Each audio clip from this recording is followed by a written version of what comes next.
Normal ডেলিভারির অভিজ্ঞতা আমার কেমন ছিল আর কত ঘন্টা পেন সহ্য করার পর আমার কোলে আমার সন্তান এসেছে সবটাই শেয়ার করব এই ভিডিওতে। সো হ্যালো এভরিওয়ান, আমি প্রিয়া। আমার একটি ছোট্ট ভিডিওতে তোমাদের অনেক ভালোবাসা।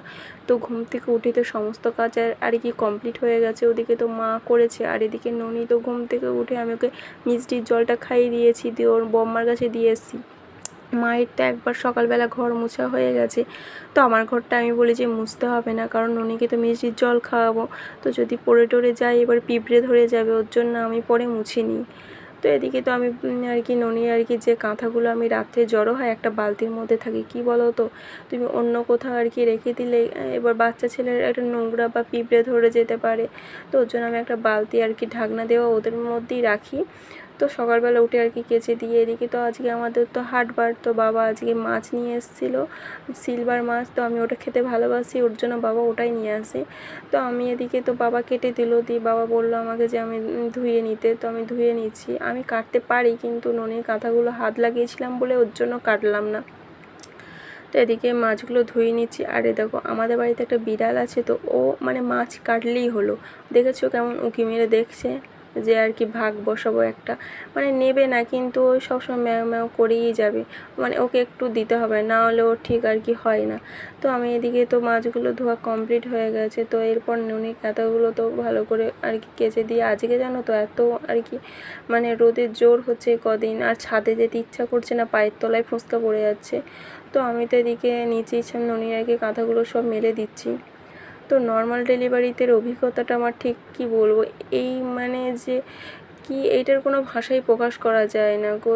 এটা মানে একমাত্র যাদের হয় তারা বুঝবে যে কত যন্ত্রণা সহ্য করতে হয়, মানে এটার মানে কল্পনার বাইরে।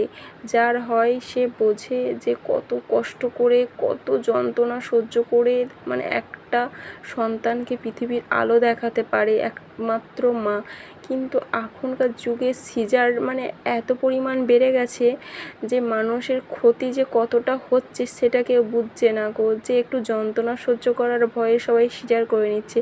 কিন্তু আমার কথা মতো আর কি আমার যেটা বুদ্ধিতে বলে যে নর্মাল ডেলিভারি করাই ভালো। একদিন কষ্ট হবে, সারা জীবন তো আর কষ্ট করতে হবে না, একদিন কষ্ট করলেই তোমার সব আর কি দেখবে, তখন সব কিছু সন্তানের মুখ দেখলে সমস্তটা কিছু ভুলে যাবে, তখন আর মনেই হবে না যে তুমি অনেক কষ্ট সহ্য করেছো।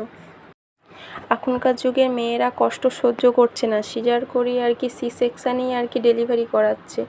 তো কার কী মত জানি না, কারো যদি প্রবলেম থাকে সে তো করাবেই, তাই না?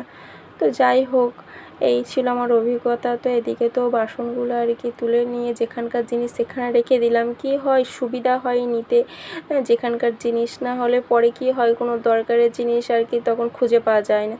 তো আজকে তো রান্না বান্না আর কি সেই রকম কিছু হবে না, তোমার কচু কাঁচা কলা ডাঁটা এসব দিয়ে একটা তরকারি হবে, আর মাছের ঝাল হবে, আমের টক হবে, আর পটলের ঝাল হবে।